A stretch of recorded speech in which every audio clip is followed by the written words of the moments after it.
Welcome to crown tasty சமையல்.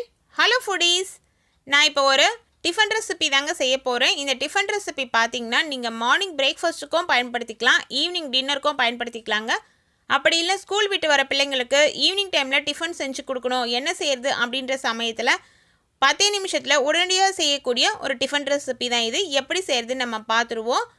இது ரொம்பவே ஈஸி தான் உண்மையிலேயே. இதுக்கு ஃபர்ஸ்ட்டு நீங்கள் எடுக்க வேண்டிய பொருள் என்னென்னு பார்த்தீங்கன்னா அவல். நான் இன்றைக்கி கெட்டியான அவல் எடுத்திருக்கேன், வெள்ளை அவல் 2 கப் அளவு எடுத்திருக்கேங்க.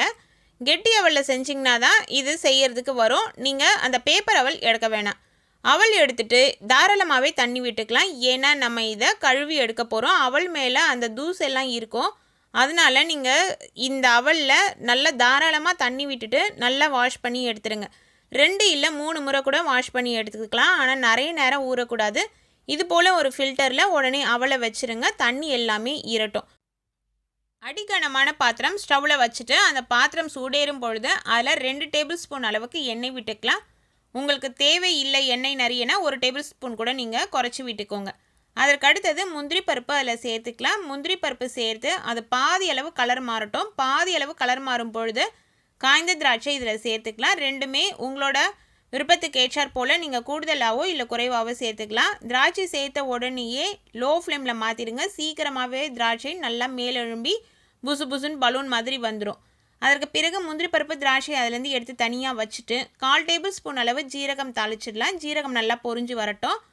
1 இன்ச்சு நீளமுள்ள இஞ்சி தோலெல்லாம் எடுத்துட்டு துருவி நான் இன்றைக்கி சேர்த்துருக்கேன். நீங்கள் பொடியாக கட் பண்ணி கூட சேர்த்துக்கலாம். இஞ்சி வதங்கின பிறகு அதில் ஒரு பெரிய சைஸ் வெங்காயம் நீல வாக்கில் மெல்லிஸாக கட் பண்ணி சேர்த்துக்கலாம். வெங்காயம் பிள்ளைங்க எடுத்து வச்சுருவாங்க அப்படின்னு நீங்கள் நினச்சிங்கன்னா பொடியாக கட் பண்ணி சேர்த்துக்கோங்க. அவங்களால வெங்காயத்தை தனியாகவே எடுத்து வைக்க முடியாது. வெங்காயம் வதங்கட்டும். வெங்காயம் வதங்கிட்டு இருக்க இந்த சமயத்தில் தேவையான மொத்த உப்பில் ஒரு பாதி அளவு உப்பு சேர்த்துக்கலாம். மொத்த உப்புமே இப்போ சேர்க்க வேணாம், பிறகு நம்ம சேர்த்துக்கலாம். சேர்த்து கலந்து விட்டுட்டு 2 கைப்பிடி அளவு பச்சை பட்டாணி இதில் சேர்த்துக்கலாம். இது ஃப்ரெஷ்ஷான பச்சை பட்டாணி தாங்க. பச்சை பட்டாணி சேர்த்துட்டு கலந்து விட்டு ஒரு தட்டு போட்டு மூடி நம்ம வச்சுருவோம். தட்டு போட்டு மூடி வைக்கும்பொழுது பச்சை பட்டாணி சீக்கிரமாகவே வெந்துடும். ஒரு 2 நிமிஷம் கழித்து நம்ம ஓப்பன் பண்ணி பார்க்கலாம். ஓப்பன் பண்ணி பார்த்தா பட்டாணி நல்லா வெந்திருக்கும் உங்களுக்கு. அப்படி உங்களுக்கு டவுட் இருந்ததுன்னா ஒரு பட்டாணி எடுத்துகிட்டு நீங்கள் அழுத்தி பார்த்தீங்கன்னா நல்லாவே அது அழுந்தோ மசிஞ்சிடும். இதில் 1/2 டேபிள் ஸ்பூன் அளவு மிளகுத்தூள் சேர்த்துக்கலாம். மிளகுத்தூள் சேர்த்த பிறகு 1/4 டேபிள் ஸ்பூன் அளவுக்கு கரம் மசாலா தூள். கரம் மசாலா தூள் இருந்தால் சேர்த்துக்கலாம், இல்லைனா பரவாயில்லை. அதே போல் சாட் மசாலா தூள் 1/2 டேபிள் ஸ்பூன் அளவு சேர்த்துருக்கேன். சாட் மசாலாவும் ஆப்ஷனல் தாங்க, நீங்கள் விருப்பப்பட்டால் சேர்த்துக்கோங்க. அதற்கு பிறகு நம்ம வடிகட்டி வச்சுருக்கோம் இல்லைங்களா அவல், அந்த அவலை எடுத்து இதில் சேர்த்துருவோம். அவல் சேர்த்து இது போல் கட்டிகள் இல்லாமல் நல்லா கலந்து விட்டுருணும். அதே சமயத்தில் அவல் நான் சொன்னபடி நீங்கள் நிறைய நேரம் ஊற வைக்கக்கூடாது.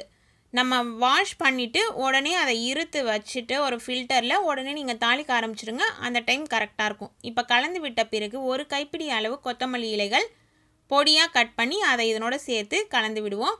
கொத்தமல்லி இலைகள்லாம் சேர்க்கும் பொழுது லோ ஃப்ளேம்லேயே தான் இருக்கணும். இந்த பொருள் நீங்கள் செய்யும் பொழுது, இந்த ரெசிபி நீங்கள் செய்யும் பொழுது ஃபர்ஸ்ட்டு பொரிக்கிறதுக்கு தேவையான அளவு சூடு வச்சிங்கன்னா போதுங்க. அதற்கு பிறகு லோ ஃப்ளேம்லேயே வச்சு சாமிங்க. இப்போ கொத்தமல்லி இலைகள் நல்லா கலந்து விட்ட பிறகு ஏற்கனவே வறுத்து வச்சுருக்கேன் முந்திரி திராட்சை இதனோட சேர்த்து கலந்து விட்டுடுவோம். எல்லா பக்கமும் நல்லா கலந்த பிறகு இதை நம்ம ஒரு சர்விங் பிளேட்டில் சேஞ்ச் பண்ணிக்குவோம். உப்பு தேவைப்பட்டதுன்னா நீங்கள் கூடுதலாகவும் சேர்த்துக்கலாம். உப்பு சேர்க்கும்பொழுது கவனமாக சேர்த்துருங்க. ஏன்னா நிறைய சேர்த்துட்டிங்கன்னா நம்மளால் அதை பேலன்ஸ் பண்ண முடியாதுங்க. இந்த ரெசிபி உங்களுக்கு பிடிச்சிருந்துன்னா ஒரு லைக் பண்ணுங்கள். நம்ம சேனலில் ஆல்ரெடி நான் அவல் வச்சு கேசரி பண்ணியிருக்கேன். அது மட்டும் இல்லாமல் அவல் உப்மா, அவல் அல்வா, இன்னொரு டிஃபன் ஐட்டம் எல்லாமே செஞ்சுருக்கேங்க. பார்க்காதவங்களுக்காக டிஸ்கிரிப்ஷனில் லிங்க் கொடுக்குறேன். உங்களுக்கு விருப்பம் இருந்ததுன்னா நீங்கள் அதில் பார்த்து தெரிஞ்சுக்கலாம். Thank you friends.